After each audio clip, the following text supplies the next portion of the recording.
कि 17C जो record किए गए मतों का लेखा है वो प्रत्येक एजेंट को एक प्रति देना है और देने के साथ उसकी रिसीविंग लेनी है और फोटो भी खिंचवाना है। यदि वीडियोग्राफर वहां मौजूद है तो उसको देते हुए वीडियो भी बना लेना है। यह चुनाव आयोग का निर्देश इसलिए है कि चुनाव आयोग निष्पक्ष और पारदर्शिता के सिद्धांत पर काम करता है और आपके 17C जो रिकॉर्ड किए गए मतों का लेखा है, कितने वोट पड़े, कितने महिला, कितने पुरुष, कितने ट्रांसजेंडर, किन किन पेपर सीलों का सीयू में यूज हुआ है, कौन सा स्पेशल टैग यूज हुआ है, उसका सीरियल नंबर क्या है, उस एजेंट का जो ले रहा है उसका इस पर साइन है। और यही चीज वहां जब 17C जाएगा और इसी 17C से काउंटिंग में मिलान होगा कि एजेंट देगा पार्टी को, अपने प्रत्याशी को दे देगा कि मैं अमुक बूथ पर था, उस बूथ से 17C का हमें ये मिला है और वह पार्टी के जो प्रत्याशी हो, प्रतिनिधि हो, उसके जो वो लेकर के बूथ काउंटिंग सेंटर पर जाएंगे।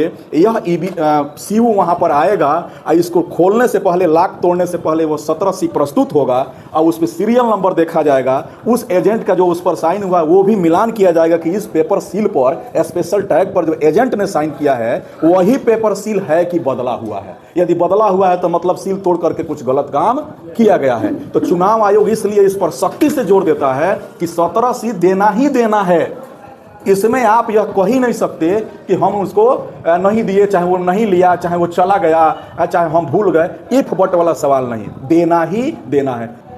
ये पारदर्शिता और निष्पक्षता के लिए बहुत जरूरी है। ये चीज हो गया कि 17C देना ही देना है। अब दूसरा चीज, एक पहले 200 मीटर का दायरा होता था, परिवर्तन समझिए, 200 मीटर का चुनाव आयोग का दायरा होता था जहां आचार संहिता उस बूथ पर लगा रहता था। प्रिजाइडिंग ऑफिसर उस 200 मीटर के मालिक होते थे, सुपर बॉस होते थे। उस 200 मीटर के प्रिजाइडिंग ऑफिसर को अधिकार होता कि किसी प्रकार की पार्टी का झंडा, कोई सिंबल, कोई चुनाव चिन्ह, कोई पोस्टर, कोई बैनर न लगा हो। चूंकि आप बूथ पर जाएंगे तो भौतिक सत्यापन में 200 मीटर से घटा करके 100 मीटर कर दिया गया है। पहले यह होता था कि 200 मीटर के बाद राजनीतिक पार्टियों के जो एजेंट हुआ करते थे, जो पर्ची का वोटर लिस्ट लेकर के मतदाताओं को पर्ची देते थे और वहां से लोग आते थे, वो राजनीतिक पार्टी के एजेंट हो जाते थे। अब वो 100 मीटर के बाद बैठेंगे, लेकिन बूथ पर जो आपका बैठेगा वो पोलिंग पार्टी का एजेंट होगा। समझ में बात आ रही है? आप ये 4 लोग की जो टीम है वो कौन सी पार्टी कही जाती है? Polling party. और जो एजेंट बैठेगा आपका वोट कराने के लिए जो आया है वो पोलिंग पार्टी का क्या है? वो पोलिंग एजेंट हो गया। तो यही बात को समझना है। सर ये स्पष्ट है कि इस बार ECI नेट के द्वारा जो आप लोग को ये कंप्यूटर टीचर के द्वारा जो प्रैक्टिस कराया जा रहा है, यह अनिवार्य है देना। अनिवार्य का मतलब कि पहले जो मोबाइल से मैसेज भेज करके देते थे कि 7 बजे शुरू हुआ, 9 बजे, 9:30 बजे दे दिए, फिर 11 बजे दे दिए, उसके बाद लिखने में इतना व्यस्त हो गए कि देना ही भूल गए और कोई उसके ऊपर कंप्लेन भी नहीं होता था, कोई पूछता भी नहीं था। लेकिन इस बार यह स्पष्ट निर्देश है कि 7 बजे से लेकर 9 बजे तक 2 घंटा का रिपोर्ट के लिए आप 9 से 9:20 के अंदर आपको देना ही देना है, हर हाल में देना है। अब उसके लिए अब आपको एकदम ये बताया भी जा रहा है कि उसमें तो अलार्म भी बजा रहा है 9 बजे, तो एक वो हो गया। दूसरा, आप ये जानते हैं, जो प्रिजाइडिंग ऑफिसर, आप सभी लोग प्रिजाइडिंग हैं, ये जानते हैं कि बूथ पर ऐसी समस्या आती है कि जैसे 9 बजा, इस बार 9 बजा, उसके बाद से कंट्रोल से फोन आने लगेगा, सर प्रिजाइडिंग बूथ ऑफिस इतने नंबर बूथ से प्रिजाइडिंग बोल रहे हैं। हाँ बोल रहे हैं। आपने ECI नेट पर अपलोड किया कि नहीं, अपडेट किया कि नहीं? ना, अभी नहीं किया, जल्दी करिए। फिर 2 मिनट बाद तीसरे का फोन आ रहा है, चौथे का फोन आ रहा है, सेक्टर आएंगे, ये सर किए हैं कि नहीं किए हैं। मतलब वो अलार्म बजाने के बाद 4-5 फोन तो आपके पास आ ही जाएगा, भूलने का सवाल ही नहीं है। हाँ, इस कंडीशन में अब यह कहा गया कि भाई 11 बजे तो मान ले 2 घंटा, फिर 11:20 तक उसके अंदर दे देना है। ये नहीं कि अब 11:10 होगा तो देंगे, नहीं, आपको तुरंत 11 बजा आप दे दीजिए, 1 बजा दे दीजिए। अब यह कंडीशन की जैसे मोबाइल पुराना है, बैटरी डाउन हो जा रही है, तो उनका कहना है कि ये सब बहाना नहीं चलेगा। आप एक पावर बैंक रख लीजिए, चार्जिंग की व्यवस्था रखिए, बढ़िया मोबाइल रखिए, लेकिन आपको हर हाल में ये सारा चीज़ जो ECI नेट के माध्यम से अपडेट करना ही करना है। उस एप्लीकेशन के अनुसार जो रूल है उसको फॉलो करना ही करना है। चौथा है कि 100% बूथों का वेब कास्टिंग होना है। वेब कास्टिंग का मतलब हो गया कि एक कैमरा आपके बूथ के अंदर रहेगा और एक कैमरा बूथ के बाहर रहेगा, उसका रिकॉर्डिंग होगा, किसी प्रकार की गड़बड़ी यदि बूथ पर होती है तो सारी चीज़ें क्या होगा, रिकॉर्ड हो जाएंगी। बूथ के बाहर किसी प्रकार की हलचल होती है तो सारी चीज़ें क्या हो जाएंगी, रिकॉर्ड हो जाएंगी। ठीक है, ये स्पष्ट हो गया। अब वेबकास्टिंग का मतलब अभी प्रश्न उठने लगा था, आप लोगों ने देखा था कि बूथ का जो है कि रिकॉर्डिंग नहीं होता है तो चुनाव आयोग क्यों घबराता है, तमाम तरह के प्रश्न उठ रहे थे। उसी के मद्देनजर चुनाव आयोग ने कहा कि नहीं, मैं पूरी तरह से पारदर्शी हूं, निष्पक्ष हूं, मैं किसी पार्टी के लिए काम नहीं करता, ईवीएम पूर्णतः सुरक्षित है, मत की गोपनीयता भंग नहीं होगी, लेकिन बूथ की सारी रिकॉर्डिंग इस बार होगी। तो 100% बूथ का वेबकास्टिंग होना है, रिकॉर्डिंग होना है।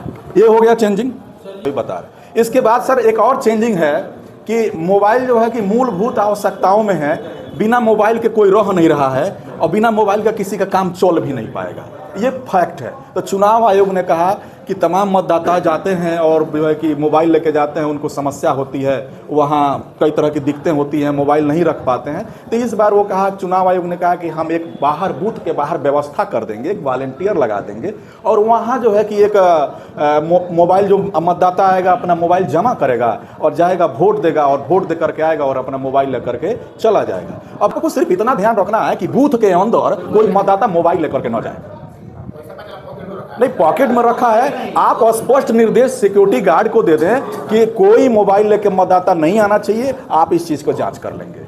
और उसके बाद से प्रिजाइडिंग ऑफिसर भी एक बार नजर जाए कि हाँ जो आ रहा है, P1 का भी नजर रहे सारा काम करने के बाद, P2 का भी नजर रहे, P3 का भी नजर रहे कि मोबाइल तो नहीं लिया। अंदर जैसे जाएगा वैसे ही ध्यान देना है कि जैसे वो बटन दबाया 7 सेकंड तक ये डिस्प्ले किया और जब पर्ची कट के गिरा तब जा करके ये पी बोलना शुरू किया, और जब पी बोलना शुरू किया तुरंत उसको क्या कर देना है, बाहर। नहीं तो अंदर मोबाइल लेकर अगर चला गया, वोट देते हुए एगो रील बना लिया, चाहे फोटो खींच लिया, अब बाहर वायरल कर दिया, अपलोड कर दिया सोशल मीडिया पर, तो आपकी मौत की गोपनीयता तो पूर्णतः भंग हो गई। तो चुनाव आयोग इस पर कार्रवाई कर सकता है कि आपने सावधानी नहीं रखी। अब कुछ लोग कह रहे हैं ऐसा कुछ नहीं होता है, अब नहीं होता है तो कुछ नहीं हुआ तो बच गए, कुछ नहीं हुआ, और जब पचड़े में फंस गए तो बहुत कुछ हो गया। तो सावधानी जरूरी है, एक चीज ये हो गया। उसके बाद अब ये है कि इस बार जो है जो एजेंट की नियुक्ति के संदर्भ में नहीं सर, कोई नहीं जाए। प्रिजाइडिंग ऑफिसर को छोड़ करके उस बूथ पर, चाहे वो आंगनबाड़ी सेविका हो, और चाहे वो 4, 5, 6, 7, चाहे एक एजेंट हो, चाहे P1 हो, P2 हो, P3 हो, एक या सिक्योरिटी गार्ड हो, वो किसी के पास मोबाइल नहीं रहेगा, बूथ पर नहीं रहेगा। यदि वो मोबाइल लेकर के P1, P2, P3 गए हैं तो उनका स्विच ऑफ करा करके बैग जहाँ रखा गया वहाँ कहिए कि आप रख दीजिए, यहाँ नहीं रहना। वो मोबाइल लेकर के रहेंगे, मोबाइल एक ऐसा जंजाल है कि सब करने के बाद भी बीचों में निकाल के हैंग करते लोग रहेंगे। अब उतने में वेबकास्टिंग हो रहा है और आप मोबाइल लेकर के वहाँ, कैसे संभव है, फंस जाएंगे सर। इसलिए प्रिजाइडिंग ऑफिसर पहले ही हिदायत दे दे, हाँ आपके पास रहेगा, क्योंकि सारी जानकारी आपको देनी है, इसलिए आपके पास रहेगा। ठीक है। अब दूसरा, एक एजेंट के संदर्भ में एक नया परिवर्तन इस बार हुआ कि जैसे हर बार हम लोग करते क्या है कि बूथ पर जाने के बाद 5:30 बजे देखते हैं कि कोई एजेंट आया है कि नहीं आया है। यदि एजेंट कोई आ गया तो हम क्या करते हैं, चालू करा देते थे वोट 5:30 बजे मॉक पोल। यदि नहीं आया तो 15 मिनट वेट कर लेते थे, करते थे। अब तो 5:45 से मॉक पोल शुरू करते थे। अब यह परिवर्तन यह है कि यदि 5:30 बजे एक उपस्थित है तो दूसरे के लिए हमें 15 मिनट वेट करना है जी। नहीं, एक आ गया है 5:30 बजे, उसके बावजूद दूसरे के लिए कि 15 मिनट और वेट करें कि दूसरा आ जाए। यदि उस 15 मिनट में दूसरा आ गया तो ठीक है, नहीं तो 5:45 पर उसी पर हम क्या कर सकते हैं, मॉक पोल। व्यू है बैलेट यूनिट, वो बैलेट यूनिट पर जो पहले सफ़ेद और काला चुनाव चिन्ह रहते थे और काले से ही, ब्लैक से ही नाम लिखे हुए प्रत्याशी का आता था, इस बार पूर्णतः क्या है, कलरफुल है। यानी फोटो ब्लैक एंड व्हाइट नहीं है, कलर फोटो है। चुनाव चिन्ह कैसा है, कलर है। नाम भी खूब बढ़िया सुंदर अक्षर में लिखा गया, यह एक परिवर्तन हो गया। ठीक है। उसके बाद 17 ये रजिस्टर, जैसे जब पोलिंग स्टार्ट होता है मॉक पोल के बाद, तो 17 ये रजिस्टर में इस बार स्पष्ट निर्देश है कि आप प्रिजाइडिंग ऑफिसर 17 ये रजिस्टर में क्रमांक 1 शुरू करने से पहले CU का टोटल बटन दबाएंगे और दबा करके देखेंगे कि इसमें कितना वोट है। तो चूंकि सीआरसी कर चुके हैं मॉक पोल के बाद, इसमें वोट प्रदर्शित क्या है, शून्य है। तो ऊपर कॉलम में जहां भी जगह बन रहा है, उसमें जगह बनाया हुआ नहीं है, लेकिन जहां जगह ऊपर सीरियल नंबर 1 के ऊपर जहां इसके जगह मिलेगा, आप यहां लिख देंगे कि सीयू में प्रदर्शित मत शून्य है। माने कम से कम शब्दों में आपको लिख देना है। आप चाहे तो इसको 2 लाइन में लिख सकते हैं कि प्रमाणित किया जाता है कि सीआरसी के बाद, है ना, सीयू में 0 वोट हैं। या सीधे ये भी लिख सकते हैं कि सीयू में प्रदर्शित मत क्या है, शून्य है। पीओ साइन कर देंगे और P1 साइन कर देंगे। एक चीज ये हो गया।